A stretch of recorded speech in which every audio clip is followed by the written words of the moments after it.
Sure, you've heard the stories. The legends have been passed down to you. But they're nothing more than bedtime stories, right? Those monsters with needle-like teeth and ravenous appetites, they can't exist. So you'll never have to worry about those monsters making a meal out of you. Well, these stories might just change you. The following tales show that monsters can attack, they can follow you home, and they can try to find a way inside. They can get their hands on you if you're not careful. Enjoy these 3 stories about the times monsters attacked. When I was 12, I had a friend named Imogen. We were particularly fond of each other. We did everything together. I cherished small moments with her as if the next moment I might drop dead where I stood. It was an uneventful life for a 12-year-old, sleeping, eating, morning school, and time for Imogen. And I liked it that way. I met Imogen first a short walk from my house, following some morning lessons. I didn't have many friends at the ripe age of 12, and I suppose you could consider me a loner. I've been called a lot of things. Odd, certainly creepy, but rarely friend. The girl was occupying a sunlit clearing, busying herself with art or something close to it. I hardly knew what to think at first. This creature of black hair, fair complexion, and white garb, sitting hunched with a poor notebook, at which she was savagely sawing away with a weathered wooden pencil clutched in her bony fingers. At first sight, I thought she was some sort of ghostly apparition, with how she stood out against the soft greens and browns. But as I drew closer, I heard her humming softly, and I reached out a hand to touch her. "I'm Imogen. How do you do?" she asked without turning. The suddenness of her reply might have startled me, if not for the light, soothing quality of her voice. "I beg your pardon?" I replied awkwardly. "I suppose fair, and how about you?" My eyes traced her back. Her black satin dress hung over her shoulder somewhat elegantly, somewhat carelessly. "It's nice today, I suppose. Any day that's nice deserves to be enjoyed, and I do enjoy my coloring." She replied dryly after a pause. Her face lifted to look through the spotted canopy above us, and I finally saw the whole of her complexion. "I agree," I said, sitting quietly beside her. "What are you drawing?" "Nothing important," she replied, moving so that I could see her sketchbook. "Just a flower I saw a while ago." It was a flower, and a beautiful rendition at that. The lines folded neatly, and the colors blended perfectly. I gazed at it in awe, for it was incredibly lifelike, as though she had placed it in front of me. "Oh, it's beautiful," I whispered, running my fingers across the rough paper. "May I?" Wordlessly, she handed me the sketchbook, and I leafed through it, marveling at her skill. We talked for hours afterwards, long into twilight, and we promised to meet in the forest. And from that day on, we became an inseparable pair. We saw each other nearly every day and did the normal things that girls did. Tea parties, painting, dressing up, but also some rougher activities such as digging, tag, tree climbing, and such. It wasn't long before she invited me over to spend the night. I was never one to have friends, much less slumber parties. Needless to say, I was excited. We were both excited. It took some time to convince my parents, rightly so, as I had never stayed the night at someone else's house before, and I had come to expect that any field in which they didn't have experience, they approached with caution. But soon I was standing in the dried-out riverbank, a backpack filled to bursting with clothes and games slung around my shoulder, and a sleeping bag under my arm. Imogen was there as well, leaning against a rough oak tree, her sketchbook clutched in her hands as it always had been. We sat a while in silence, listening to the cacophony of birdsong and wind rushing through the trees, keeping pace with the erratic scratching of Imogen's pencil. When she'd finished drawing, we played some games: tag, hide-and-seek, hopscotch, all the outdoor games you'd expect children to play. We cherished the woods, but as the afternoon faded to dusk and the shadows grew longer across the forest floor, it took on a menacing quality. Imogen insisted that we be present for dinner, so without much delay, we raced through the forest. We broke the tree line just as the last hint of sun settled over the forest. I gasped when I first beheld her estate. It was wonderful. Even in the fading dusk light, a vibrant white turned slightly yellow by the warm illumination coming through every window and 2 stories. It towered over the amber farmland that stretched endlessly behind it. Imogen must have caught my awestruck expression. She turned and latched onto my hand, tugging it gently. "It's rather quaint," she said lightly, her gaze shooting into the forest. "But come on now, we mustn't be late for dinner." She dragged me to the house rather quickly, explaining what to do so that her parents would think highly of me whilst we ran. "Take off your shoes on the carpet," which I'd never actually seen a carpet except for the TV. "Mind your manners at the table. Don't make a ruckus upstairs, and leave the restrooms cleaner than you found them." She slowed to a stop, turning to me with apprehension. Her voice was softer, slower, and she looked as if she was almost nervous. "And whatever you do," she said, looking me dead in the eyes, "you mustn't part the curtains after 11. "Why?" The corners of her mouth dipped into a disapproving frown. "You just mustn't have faith in me, Evelyn." I nodded slowly. The grave expression on her face upset me slightly, but I hadn't time to stew on my feelings, for after one last glance to the woods, she again tugged me to the house. We entered the house loudly, Imogen kicking off her shoes as she ran to the dining room, and I following suit. I slowed to an anxious shuffle as I neared the doorway, hearing bubbling laughter and chatter beyond the alcove. "You're late, Imogen. 15 minutes late to be exact." I heard the harsh voice of a woman say from where I stood, "Oh, Mother, you know I was kept up." Imogen's gaze flitted around the room surgingly, finally landing on my frail frame pressed into the deepest shadows of the room. "You haven't met Evelyn yet, have you, Father?" Her mother finally glanced in my direction, her mouth forming a sort of O shape in her surprise. "Oh, my dear, I haven't even noticed you," she said rather flustered. "Please, do sit down. We're delighted you could come over. Imogen speaks very highly of you, and we're glad she finally has someone her age to spend her time with." She pulled a chair just as Imogen sat in her own and beckoned me to sit. Graciously I did, watching as she rushed to set the table. Imogen turned to me and we began discussing in earnest what we would do that night. Sometime later, after we had finished dinner, Imogen and I trudged up the stairs to her room. I marveled at the high ceilings, cherishing the feeling of the soft, sandy-colored carpet beneath my feet. Upon arriving in her room, Imogen put her bag in a dark corner, running her hands along her mattress, feeling its rough texture as she sat down on her bed. I lingered for a moment, unsure of what to do. Soon, however, I followed her onto the bed, leaving my own bag leaning against the corner of her bed. We ate candy, watched horror movies, anything a kid could ever wish to do at their first sleepover. It was during the construction of our first of 5 iterations of a blanket fort that I had the urge to go to the restroom. I got to my feet slowly and shambled my way to the door. Imogen caught my arm on the way and shot me a questioning look, and behind her eyes I caught a glimpse of terror. "Restroom," I said cautiously, shaking my arm from her grasp, if I may. Her gaze softened, and she got up to follow me. "Second door on the left." A pause. "Don't part the curtains." I nodded, confused, and went about my business. Imogen watched me from the door a while until I was at the bathroom. It was a small bathroom, though still larger than my own, and pearl white.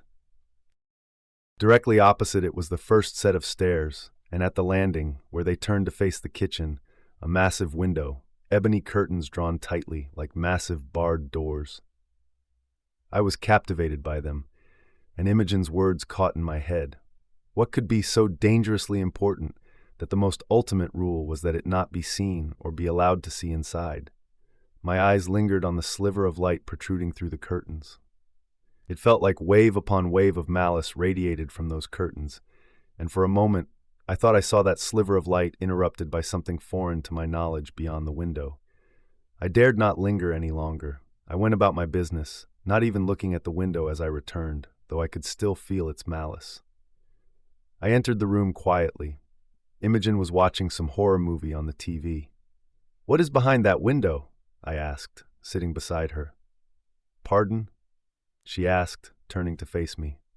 "If you don't mind me asking, what's behind that window and those lovely black curtains?" Her expression morphed into one of terror for a moment.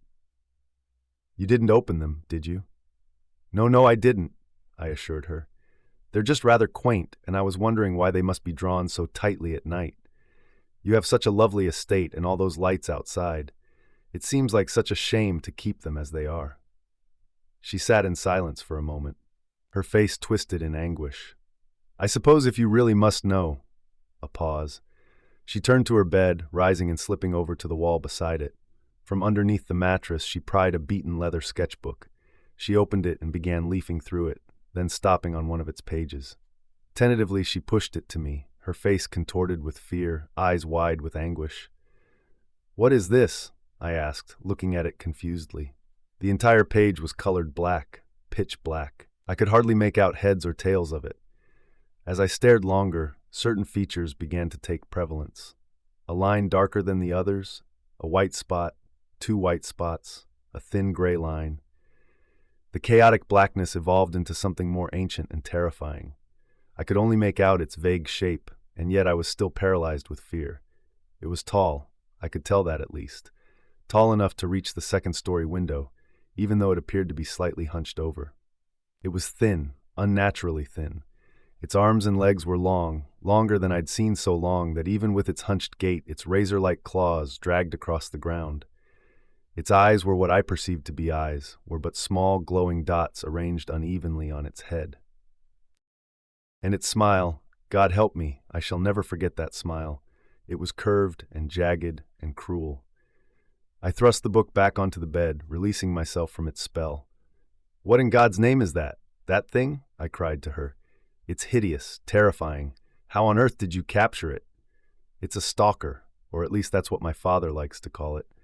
Supposedly he encountered it on a business trip in Washington, and it followed him all the way back." She slid the book under the mattress.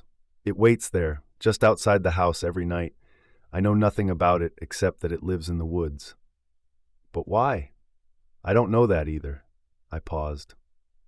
"Do you understand now? You mustn't open the curtains." I nodded, thoroughly terrified. I'd always thought Imogen's drawings to be lifelike, but that one had an old air to it, a negative feeling, and it filled me with dread.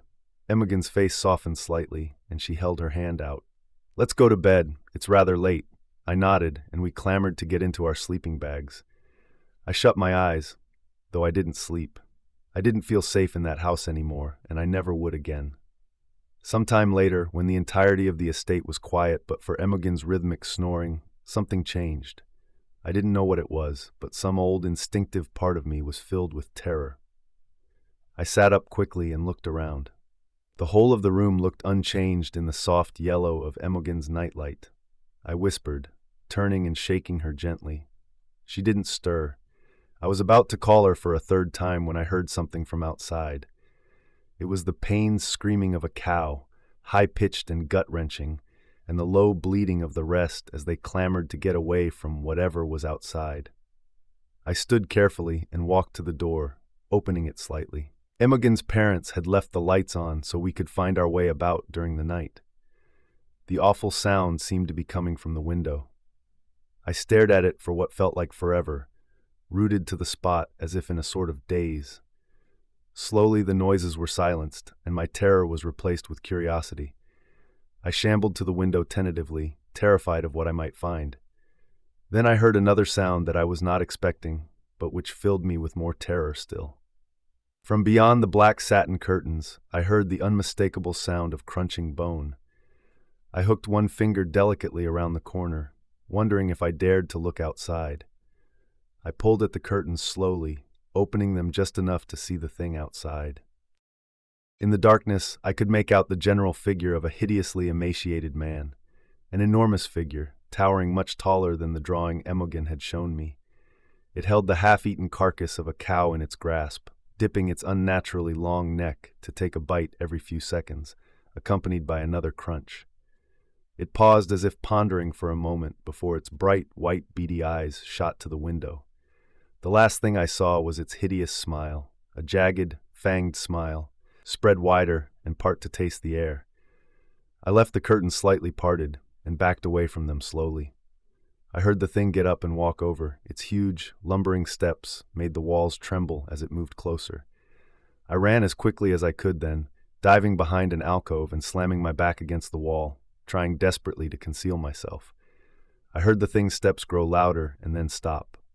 I held my breath, too terrified to look or to move. I heard it then, against the pounding blood in my head. Then I heard an awful shattering sound and a terrifying, unearthly scream. As the thing penetrated the window with its long, bony arm, it scratched at the carpet with its horrible hooked claws, spreading blood everywhere. I didn't know if it was the cow's or its own. I stayed in that hunched position for the entirety of the night until I saw a crack of sunlight against the bathroom door, and I heard the thing get up and lumber away. Then I ran. I ran as quickly as I could and leapt into my sleeping bag. My relationship with Imogen didn't last long after that. I was bedridden for months, too terrified to look outside. My family faithfully serviced me until I felt brave enough to leave my room, but I never went back into that forest, and I never spoke to Imogen, except for the few times she came to visit me. I got a call earlier this week. Some feeling I got when I heard my mother on the other side compelled me to write this. "I'm very sorry to tell you this," she said. "I know you hadn't spoken in a very long time, but Imogen..." Well, Imogen has passed away. They think it was a bear attack. It broke into her house and dragged her outside in the night. Her mother and father asked if you would like to attend the funeral. I politely responded no. I was caught up with my studies, so I bid my mother good night. I hung up the phone and went back to my textbook. My father's grandmother once told him a story of a man from the 1900s in Mexico that had a very heart-stopping experience. Said man, let's call him Jose, a very common Mexican name, loved to drink. So he and one of his friends are finishing drinking at a local bar one night. When they leave the bar, they say their goodbyes and go their separate ways for the evening. As I stated before, it's Mexico in the 1900s. For most people, you either traveled by your own 2 feet or by horse. Luckily for Jose, he had a horse. So off he went, back to his home late at night, taking the dirt trails. Along the way, he passes under a bridge. As he comes out the other side, he begins to hear what sounds like a child crying. He stops and gets off his horse. He looks in the direction of the crying. He soon finds the source of the crying. It's a little boy crying all alone. He asks the child if he's all right. "I'm lost. Can you help me?" Jose, of course, agrees to help the little boy. So he picks him up and places him on the rear of the saddle. He gets back on, and then they're on their way. As they travel along, Jose feels the little kid poke his back a few times. So Jose asks what's the matter. The young boy responds, "Daddy, Daddy, look, I grew teeth." When Jose looks back, he's face to face with a horrifying sight. What was once a little boy now sat a dark figure with rows of sharp, long, white teeth smiling at him with a pair of eyes that radiated death itself. Turning white with fear, Jose's only reaction was to pull back the reins of the horse, which causes the horse to fall backwards. Luckily, he didn't get caught in the middle and just fell off the back. Jose wasted no time getting up and looking for his horse. But unfortunately, the horse had been spooked and ran off into the night. Jose proceeded to do the same and hightail it out of there, not even daring to test his luck. He didn't look back. The following day, when his friend asked to go for some drinks, he said only a little because he didn't want to stay too late. This happened a few years ago. At the time, we lived in a small mountain town in New York. Spring, summer, and fall were full of tourists because of our big lake. In winter, it was a ghost town, especially in bad weather. We lived in an old farmhouse at the base of the mountain, so our back porch had a decent view of said mountain and surrounding woods. In winter, it gets creepily quiet. One winter night, I was walking home from the gym. It was snowing and bitter cold. Now, getting across town wasn't hard, even in the snow. The main street was a mile long, if that. Our house was thankfully close to the main road. My friends were walking with me for half the journey, until they split off to go their own way home. I was taking my usual shortcut past the ball field when I saw movement coming from the upper field. I didn't think much of it. Yeah, we had bears and pumas, but they tended to shy away from humans. I was honestly more worried about drunk teens starting trouble. Stupidly, I stopped to see if I could make out what was in the upper field. At first, it did look like a weird bear, sort of hunched over. Then it stood up. It was big, way bigger than the black bears we have, who by this point should still be hibernating. Then I noticed it had long ears on top of its head. I swear at that point my heart stopped. My legs felt stuck. I watched as it sniffed the air, its massive head turning in my direction. If I didn't start moving, I knew this could be my last night alive. Somehow, my feet remembered how to work, and I slowly made my way home. I made sure to keep half an eye on that creature as I walked. After a few feet, though, I lost sight of it. Now I know you should never run from a predator, but my brain was screaming to get away. I raced as fast as I could down the street until I saw my house. As I rounded our fence, I saw it. There was a street lamp near the road that went up the mountain and around the lake. This creature had dark matted fur, huge yellow, seemingly glowing eyes, and very big teeth. Now, I've been a Halloween fan since I was a kid. I love movie monsters, and this creature was very similar to a werewolf. Then it snarled at me, and my blood froze. I'd never been so scared in all my life. Before the thing could take another step, I jumped over our fence, bolting up the stairs and running into the house, as if the hounds of hell were chasing me, because it felt like they actually were. As soon as I got inside, I locked the door, then shut and locked all the other doors and windows. My mom asked me what was wrong. I told her there was a bear. I knew she would not believe me if I told the truth. I didn't sleep that whole night, and when morning came, I had to let the dogs out to use the bathroom. And that's when I saw them. Very large paw prints in the snow around the house. They traveled from the fence, up our porch stairs, around the wraparound porch, and down into the yard. The dogs didn't want to be out long, which I was thankful for. To think that thing was that close. What if it had tried to get inside? After this experience, I never saw the creature again. If you ever plan on walking mountain roads at night, in the winter, don't. You never know what's actually out there. Well, that brings us to the end of today's episode. I hope you enjoyed it. Remember to stay safe out there because this world is full of strange and terrifying things. If you like and enjoyed these stories, then hit the like button, press the notification bell, and subscribe for more spine-tingling content. And we will see you in the next story.